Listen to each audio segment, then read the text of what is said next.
എല്ലാവർക്കും നമസ്കാരം. കഴിഞ്ഞ ക്ലാസ്സിൽ രാമപുരത്ത് വാര്യരുടെ കുചേലവൃത്തം വഞ്ചിപ്പാട്ടിലെ കുറച്ച് ഭാഗമാണ് നമ്മൾ പഠിച്ചത് അല്ലേ. തൻ്റെ സുഹൃത്തായ ശ്രീകൃഷ്ണനെ കാണുന്നതിന് വേണ്ടിയിട്ട്, ദ്വാരകാധിപനായ ശ്രീകൃഷ്ണനെ കാണുന്നതിന് വേണ്ടിയിട്ട് ദാരിദ്ര്യം കൊണ്ട് പൊറുതി മുട്ടുന്ന കുചേലൻ ശ്രീകൃഷ്ണനെ കാണാൻ വേണ്ടി പോവുകയാണ്. അതാണ് പാഠസന്ദർഭം. നമ്മൾ അത്രയുമാണ് പറഞ്ഞത്. പാഠഭാഗങ്ങൾ കേട്ടല്ലോ. ഇനി നമുക്ക് പാഠത്തിലേക്ക് കടക്കാം. പാഠത്തിൻ്റെ വിശദീകരണത്തിലേക്ക് കടക്കാം. പറഞ്ഞതങ്ങനെ തന്നെ പാതിരാവായല്ലോ പത്നി, കുറഞ്ഞൊന്നുറങ്ങട്ടെ ഞാൻ ഉലകീരേഴും, നിറഞ്ഞ കൃഷ്ണനെ കാണാൻ പുലർകാലെ പുറപ്പെടാം, അറിഞ്ഞു വല്ലതും കൂടെ തന്നയക്കണം. അപ്പോൾ അല്ലയോ പത്നി, നീ പറഞ്ഞത് ശരിയാണ്. ഞാൻ പോയി ശ്രീകൃഷ്ണനെ കാണാം. പണ്ട് നമ്മൾ ഒരുമിച്ച് സന്ദീപനി മഹർഷിയുടെ ആശ്രമത്തിൽ താമസിച്ചതും അന്നത്തെ കാര്യങ്ങളൊക്കെ പറയുമ്പോൾ ഇന്ന് ശ്രീകൃഷ്ണൻ എന്നെ ഓർമ്മിക്കുമായിരിക്കും. എന്തായാലും ശ്രീകൃഷ്ണനെ കാണുന്നതിന് വേണ്ടിയിട്ട് ഞാൻ പോകാം. അല്ലയോ പ്രിയപത്നി, നീ പറഞ്ഞതുപോലെ ചെയ്യാം. ഇപ്പോൾ സമയം എത്രയായിരിക്കുന്നു? പാതിരാത്രിയായിരിക്കുന്നു. ഇനി ഞാൻ അല്പം ഉറങ്ങട്ടെ. പിന്നെയോ ഉലകീരേഴും, ഉലക് ലോകം, ഈരേഴ് 7 14 ലോകങ്ങളും നിറഞ്ഞു വിളങ്ങുന്ന കൃഷ്ണനെ കാണാൻ പ്രഭാതത്തിൽ തന്നെ പോകാം. മനസ്സിലായോ? പ്രിയപത്നി, നീ പറഞ്ഞതുപോലെ ചെയ്യാം. ഇപ്പോൾ പാതിരാവായിരിക്കുന്നു, ഞാനൊന്ന് ഉറങ്ങട്ടെ.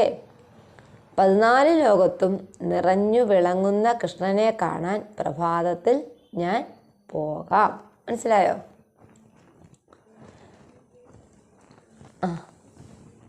നിറഞ്ഞ കൃഷ്ണനെ കാണാൻ പുലർകാലെ പുറപ്പെടാം, അറിഞ്ഞു വല്ലതും കൂടെ തന്നയക്കണം. എൻ്റെ പ്രിയ സുഹൃത്തിനെ കാണാൻ പോവുകയാണ്. അപ്പോൾ പോകുമ്പോൾ അദ്ദേഹത്തിന് കൊടുക്കാനായിട്ട് എന്തെങ്കിലും തരണം. എന്തെങ്കിലും അദ്ദേഹത്തിന് കൊടുക്കാനായിട്ട് എൻ്റെ കയ്യിൽ തന്നു വിടണം. കാരണം പണ്ടത്തെ സുഹൃത്തുക്കളാണ്, ഇപ്പം വളരെ കാലങ്ങൾക്ക് ശേഷം കാണുകയാണ്. അപ്പോൾ വളരെ സ്നേഹത്തോടു കൂടി അദ്ദേഹത്തിന് വല്ലതും കൊടുക്കാൻ എനിക്ക് തന്നയക്കണം. ആ വീട്ടിൽ വല്ലതും കൊടുത്തു വിടാനായിട്ടുണ്ടോ? ഇല്ല, വളരെ ദാരിദ്ര്യമുള്ളൊരു വീടാണ്. അവിടെ ഒന്നും കൊടുത്തു വിടാനായിട്ട് ഇല്ല. ത്രിഭുവനവും അടക്കി വാണിരുന്നരുളുന്ന മഹാപ്രഭുവിനെ കാണാൻ കൈക്കേലേതും കൂടാതെ. അപ്പം 3 ലോകങ്ങളും, ഭുവനം ലോകം, ത്രിഭുവനം 3 ലോകവും അടക്കി വാണരുളുന്ന ആ ഭഗവാനെ കാണാൻ പോകുമ്പോൾ എന്തെങ്കിലും കൊണ്ടുപോകണം അല്ലേ. അപ്പം മനസ്സറിഞ്ഞ് ഭഗവാന് നൽകാൻ എന്തെങ്കിലും നീ തരണം. തൻ്റെ സുഹൃത്താണ്, ദ്വാരകാധിപനാണ്. അതിനൊക്കെ ഉപരിയായിട്ട് ഈ 3 ലോകങ്ങളും അല്ലെങ്കിൽ 14 ലോകവും നിറഞ്ഞു വിളങ്ങുന്ന കൃഷ്ണനെ കാണാൻ പോകുമ്പോൾ നമ്മൾ അറിഞ്ഞു വല്ലതും അദ്ദേഹത്തിന് കൊണ്ടു കൊടുക്കണം. അറിഞ്ഞു വല്ലതും കൂടെ തന്നയക്കണം, ത്രിഭുവനമടക്കി വാണിരുന്നരുളുന്ന മഹാപ്രഭുവിനെ കാണാൻ കൈക്കേലേതും കൂടാതെ സ്വഭവനത്തിങ്കിൽ നിന്നു ഗമിക്കരുതാരും. കൈക്കലിഭവുമാം ഇലയുമാം കുസുമവുമാം അവിലുമാം മലരുമാം ഫലവുമാം യഥാശക്തി മലർക്കന്യമണവാളനൊക്കെയുമാകാം. അപ്പോൾ ഇന്നത് കൊണ്ടുപോകണമെന്നില്ല. ഉണ്ടോ? ശ്രീകൃഷ്ണൻ പറയുന്നുണ്ടോ ഇന്നത് നിങ്ങൾ തന്നു വിടണമെന്ന്? ഇല്ല. 3 ലോകവും അടക്കി വാണരുളുന്ന ആ മഹാപ്രഭുവിനെ കാണാൻ പോകുമ്പോൾ നമ്മൾ എന്തെങ്കിലും അദ്ദേഹത്തിന് മനസ്സറിഞ്ഞ് അദ്ദേഹത്തിന് എന്തെങ്കിലും കൊടുക്കണം അല്ലേ. 3 ലോകവും അടക്കി വസിക്കുന്ന മഹാപ്രഭുവായ ശ്രീകൃഷ്ണനെ കാണാൻ പോകുമ്പോൾ കാഴ്ചയായി കയ്യിൽ കരുതാതെ ആരും സ്വന്തം ഭവനത്തിൽ നിന്നും പോകരുത്. നമ്മുടെ വീട്ടിൽ നിന്നും പോകുമ്പോൾ നമ്മൾ ഈ 3 ലോകവും അടക്കി വാണരുളുന്ന ഭഗവാനെ കാണുമ്പോൾ നമ്മൾ എന്തെങ്കിലും അദ്ദേഹത്തിന് കാഴ്ച വെക്കണം. ഇപ്പം എന്താണ്? ഇപ്പം ആന, കുസുമം പൂവ്, മലർ എന്താണ്? മലർ നമ്മൾ നെല്ല് വറുത്തുണ്ടാക്കുന്നത് വെളുത്ത സാധനം അവലും മലരും ഒക്കെ പിന്നെ ഗണപതി ഒരുക്കിന് നമ്മൾ വെക്കും, കണ്ടിട്ടുണ്ടോ? അവൽ കണ്ടിട്ടുണ്ട്. അതുപോലെ മലര് വെളുത്തിരിക്കുന്ന സാധനമാണ്. അപ്പോൾ എന്തും ആകാം, ഇന്നതേ ആകാമെന്നുണ്ടോ? ഇല്ല. നമ്മുടെ ശക്തി പോലെ, അവരവരുടെ ശക്തി അനുസരിച്ച് എന്തുമായാലും സ്വഭവനത്തിൽ നിന്ന് ഭഗവാനെ കാണാൻ പോകുമ്പോൾ എന്തെങ്കിലും നമ്മുടെ ശക്തി അനുസരിച്ച് നമ്മൾ കൊണ്ടുപോയി കാഴ്ചയായിട്ട് വെക്കേണ്ടതാണ്. മനസ്സിലായോ? അല്ലാതെ ഭഗവാനെ കാണാൻ ആരെങ്കിലും പോകാറുണ്ടോ? ഇപ്പോൾ നമ്മൾ അമ്പലത്തിൽ പോകുന്നു, അമ്പലത്തിൽ പോകും, അല്ലെങ്കിൽ നമ്മുടെ വിശ്വാസം അനുസരിച്ച് ക്ഷേത്രങ്ങളിലും പള്ളികളിലും ഒക്കെ പോകുമ്പോൾ നമ്മുടെ ശക്തി അനുസരിച്ച് എന്തെങ്കിലും വഴിപാട് നമ്മളവിടെ ചെയ്യാറുണ്ട്, അല്ലേ? എന്തെങ്കിലും കൊണ്ട് കൊടുക്കാറുണ്ട്. അതുപോലെയാണ് ഇവിടെയും.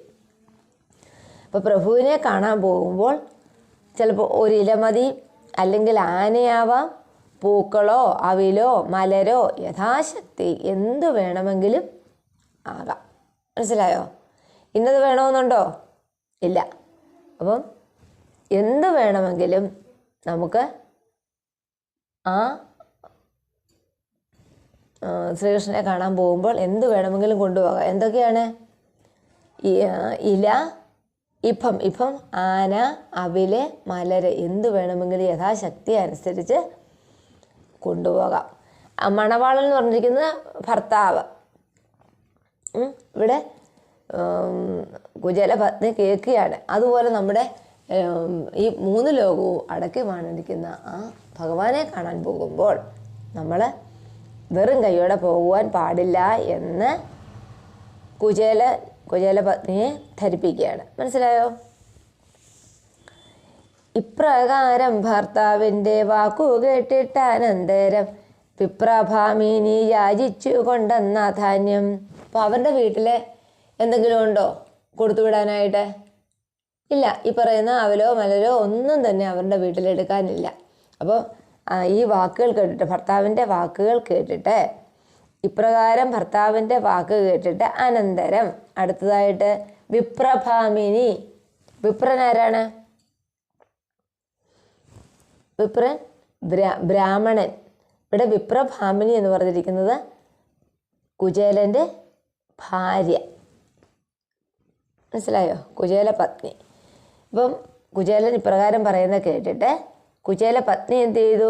അവരുടെ വീട്ടിൽ ധാന്യങ്ങളൊന്നും ഇല്ലാത്തത് കൊണ്ട് അയൽ വീടുകളിൽ ചെന്ന് ഇരുന്ന് വാങ്ങിക്കുകയാണ്, യാചിച്ചു കൊണ്ടുവരികയാണ്. ഇപ്രകാരം ഭർത്താവിൻ്റെ വാക്കു കേട്ടിട്ട് അനന്തരം വിപ്രഭാമിനി യാചിച്ചു കൊണ്ടെന്ന ധാന്യം ക്ഷിപ്രമേരുട്ടത്തിടിക്ക കൊണ്ടു കല്ലും നെല്ലുമേറും ആ പൃഥുകം പൊതിഞ്ഞൊരു തുണിയിൽ കെട്ടി. വിപ്രഭാമിനി തൻ്റെ വീട്ടിൽ ഭഗവാന് കൊടുത്തുവിടാൻ ഒന്നുമില്ലാത്തത് കൊണ്ട് കുചേലൻ്റെ വാക്കുകൾ കേട്ടിട്ട് കുചേല യാചിച്ചു കൊണ്ടുവന്ന ധാന്യം, യാചിച്ച് അയൽ വീടുകളിൽ നിന്നൊക്കെ കൊണ്ടുവന്ന ധാന്യം ഇരുട്ടത്ത് വളരെ വേഗം ഇടിച്ച് അവിലാക്കി. പൃഥുകം എന്ന് പറഞ്ഞാൽ എന്താണ്? അവില് മലരു എന്ന് പറഞ്ഞില്ലേ, അതിലെ അവിലാക്കി. അപ്പോൾ ആ അവിലൊരു പ്രത്യേകതയുണ്ട്. രാത്രിയിലാണ് ഇടിച്ച് വെച്ചിരിക്കുന്നത്. അത് രാത്രിയിൽ ഇടിച്ചത് കൊണ്ട് അതിലെ കല്ലും നെല്ലും ഏറെയായിരുന്നു. കല്ലും നെല്ലും ഒന്നും നമ്മൾ നുള്ളി പറക്കിയിട്ടില്ല. മനസ്സിലായോ? അതിനകത്തിലെ കല്ലും നെല്ലും ഒക്കെ ഏറെയുണ്ട്. അങ്ങനെയുള്ള അങ്ങനെ അവിലാക്കിയ ആ ധാന്യവുമായിട്ടാണ് കുചേലൻ തൻ്റെ പ്രിയ സുഹൃത്തിനെ കാണാനായിട്ട്. പ്രിയ സുഹൃത്തിന് പ്രത്യേകതയുണ്ട്. ദ്വാരകാധിപനാണ്, 14 ലോകവും വാണരുളുന്ന ഭഗവാനാണ്. ആ ഭഗവാനെ കാണുന്നതിന് വേണ്ടിയിട്ട് പോകുകയാണ്. മനസ്സിലായോ? പൃഥുകം എന്ന് പറഞ്ഞാൽ അവില്. ഇപ്രകാരം ഭർത്താവിൻ്റെ വാക്കു കേട്ടിട്ട് അനന്തരം വിപ്രഭാമിനി യാചിച്ചു കൊണ്ടെന്ന ധാന്യം ക്ഷിപ്രമേരുട്ടത്തിടിക്ക കൊണ്ടു കല്ലും നെല്ലുമേറും ആ പൃഥുകം പൊതിഞ്ഞൊരു തുണിയിൽ കെട്ടി. പൃഥുകം അവില്. അയൽ വീടുകളിൽ നിന്ന് യാചിച്ചു കൊണ്ടുവന്ന ധാന്യം രാത്രിയിൽ നമ്മുടെ ഇന്നത്തെ പോർക്ക് മിക്സിയല്ല, ഉരലാണ്. ഉരലിനകത്ത് ഇട്ട് ഇടിച്ച് അതിനകത്തിൽ അപ്പോൾ കല്ലും നെല്ലും ഒക്കെ ഉണ്ടാകും. അതൊന്നും പറക്കി മാറ്റിയിട്ടില്ല. അതെല്ലാമായിട്ട് ഒരു തുണിയിൽ പൊതിഞ്ഞ് നമ്മുടെ കുചേലൻ്റെ കൈവശം കൊടുത്തു. ഇനി കുചേലൻ ഇതുമായിട്ട് പോവുകയാണ്. കാലത്തെഴുന്നേറ്റു കുളിച്ചൂത്തു വന്ന പതിയുടെ കാലടി വന്ദിച്ചു പൊതി കയ്യിൽ കൊടുത്തു.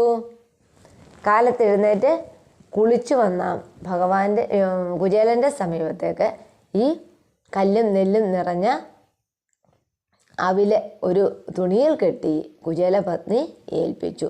ഇവിടെ കുളിച്ചൂത്തു വരിക എന്ന് പറഞ്ഞാൽ ബ്രാഹ്മണർ പ്രഭാതത്തിൽ കുളിച്ച് ദേവതാവന്ദനം നടത്തും. ആ ദേവതാവന്ദനത്തിനാണ് ഊക്കുക എന്ന് പറയുന്നത്. മനസ്സിലായോ? കുളിച്ചൂത്തു വരിക എന്ന് പറഞ്ഞാൽ എന്താണ്? ബ്രാഹ്മണരെ പ്രഭാതത്തിൽ കുളിച്ച് ദേവതയെ വന്ദിച്ചു വരുന്നതിനാണ് ഊക്കുക എന്ന് പറയുന്നത്. കുളിച്ച് പ്രഭാത ദേവതയെ വന്ദിച്ച് കുചേലൻ എത്തി എന്നാണ് അതിൻ്റെ അർത്ഥം. മനസ്സിലായോ? കുളിച്ചിട്ട് ദേവതയെ വന്ദിച്ചതിന് ശേഷം തൻ്റെ സമീപത്തെത്തിയ ഭർത്താവിൻ്റെ കയ്യിലേക്ക് ഈ തുണിയിൽ പൊതിഞ്ഞ് കെട്ടിയിരിക്കുന്ന അവില് ഏൽപ്പിച്ചു. വളരെ ആദരവോടുകൂടി ഏൽപ്പിച്ചു. മനസ്സിലായോ? കാലത്തെഴുന്നേറ്റു കുളിച്ചൂത്തു വന്ന പതിയുടെ കാലടി വന്ദിച്ചു പൊതി കയ്യിൽ കൊടുത്തു. വളരെ ആദരവോടുകൂടി കാലടി വന്ദിച്ചതിന് ശേഷം ഈ പൊതി കയ്യിൽ കൊടുത്തു. അടുത്തത് കൂലങ്കഷ കുതൂഹലം കൂടെയും എടുത്തിട്ടനുകൂലയായ പത്നിയോടു യാത്രയും ചൊല്ലി. കൂലങ്കഷ കുതൂഹലം കൂടെയും എടുത്തിട്ടനുകൂലയായ പത്നിയോടു യാത്രയും ചൊല്ലി. കൂലങ്കഷം വളരെ ഭയങ്കരം, അതിര് കവിഞ്ഞ കുതൂഹലം, സന്തോഷം. അപ്പം താൻ ആഗ്രഹിച്ചതുപോലെ തൻ്റെ പ്രിയ സുഹൃത്തിന് കാഴ്ചവെക്കാനായിട്ട് കുറച്ച് ധാന്യമൊക്കെ തൻ്റെ ഭാര്യ സംഘടിപ്പിച്ച് തന്നിട്ടുണ്ട്. അതുമൊക്കെ ആയിട്ട് വളരെ സന്തോഷത്തോടെ കുടയും എടുത്ത് അനുകൂലയായ തൻ്റെ അഭിപ്രായങ്ങളോട് അനുകൂലിക്കുന്ന പത്നിയോട് യാത്രയും പറഞ്ഞ് നമ്മുടെ കുചേലൻ പുറപ്പെടുകയാണ്. എവിടേക്കാണ് പുറപ്പെടുന്നത്?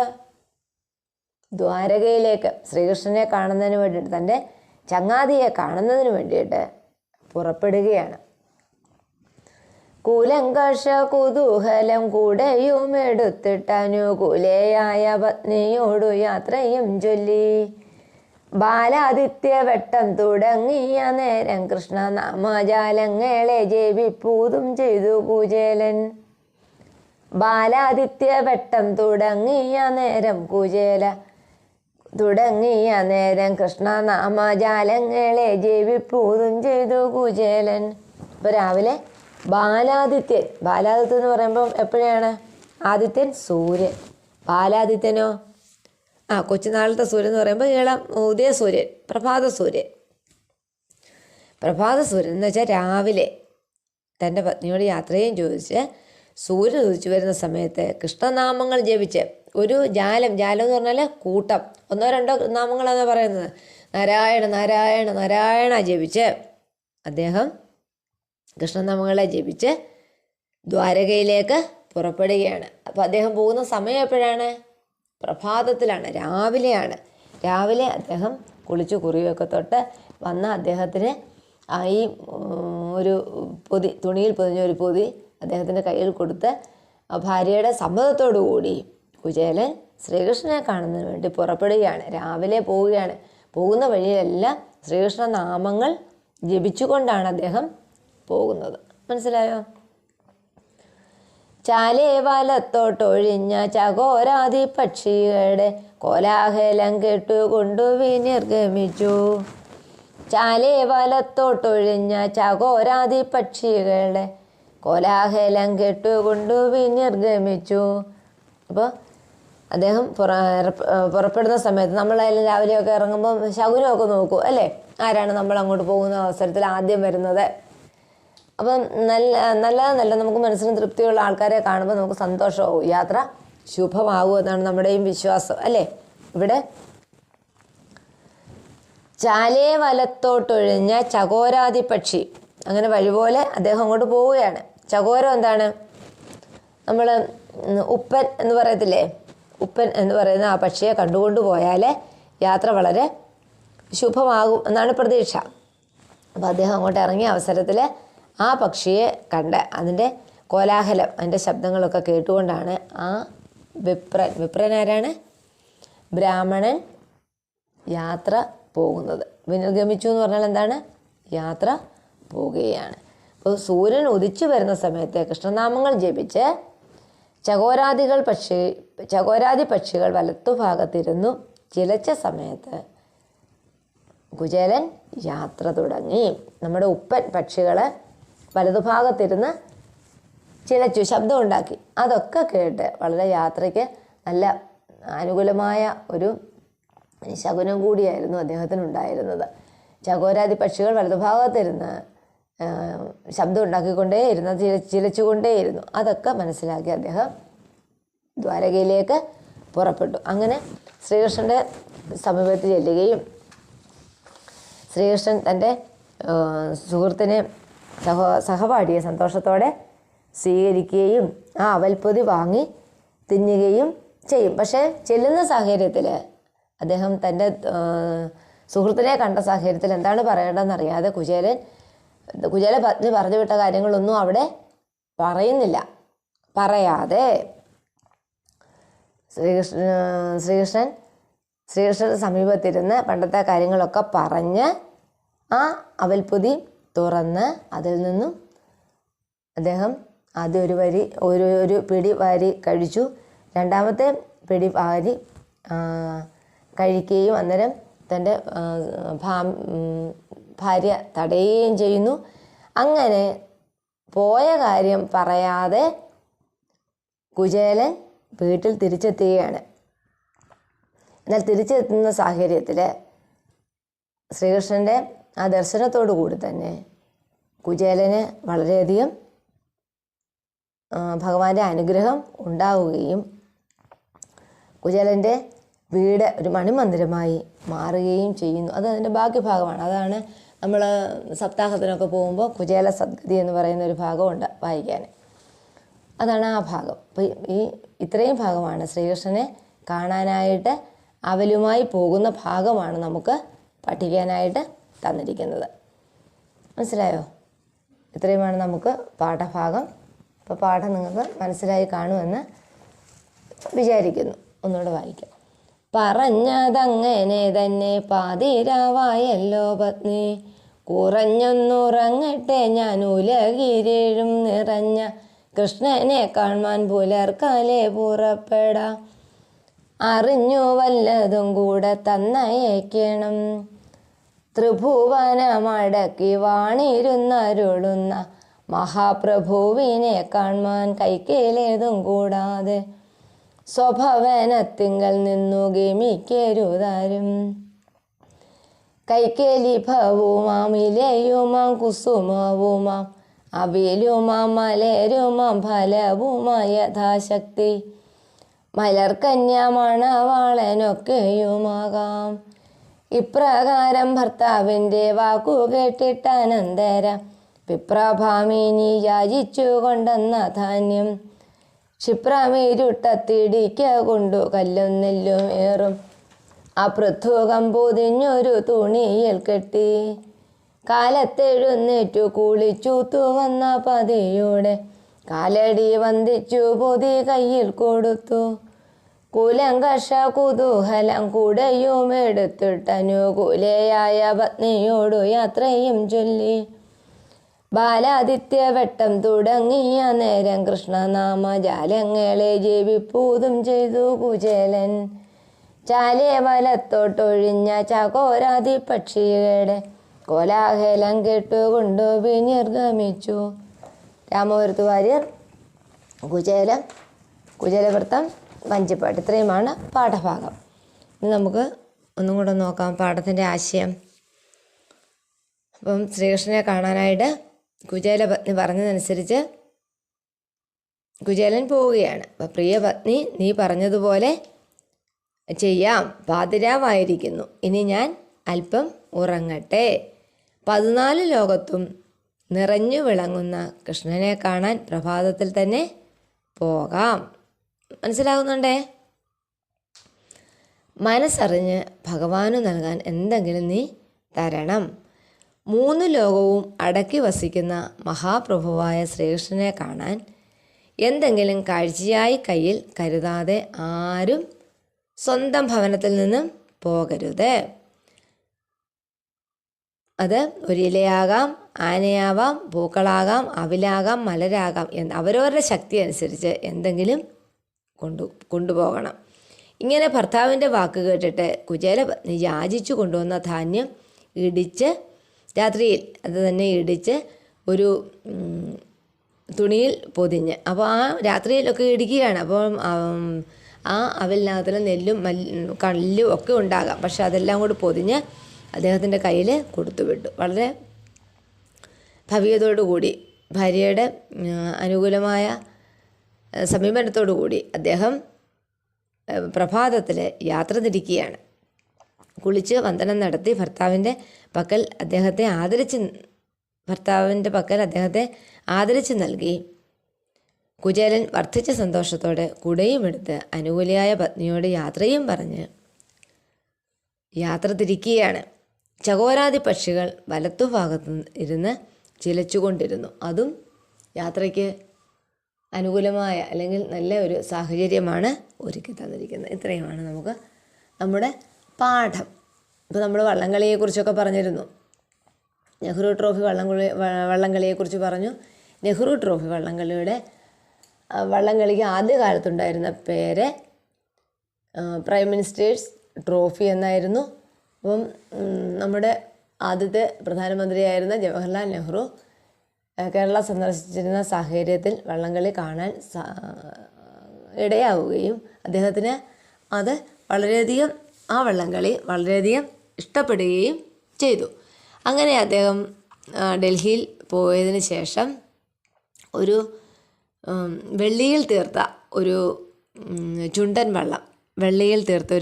വള്ളം ഇവിടെ എത്തിച്ചു കൊടുക്കുകയും ചെയ്തു. അങ്ങനെ ആ വള്ളമാണ് ഈ വെള്ളിയിൽ തീർത്ത അന്നത്തെ അദ്ദേഹം കൊടുത്തുവിട്ട അതിൻ്റെ മാതൃകയിലുള്ള ഒരു ആ ചുണ്ടൻ വള്ളത്തിൻ്റെ മാതൃകയിൽ ആണ് ഇപ്പോഴും അവിടെ ട്രോഫികൾ നൽകിക്കൊണ്ടിരിക്കുന്നത്.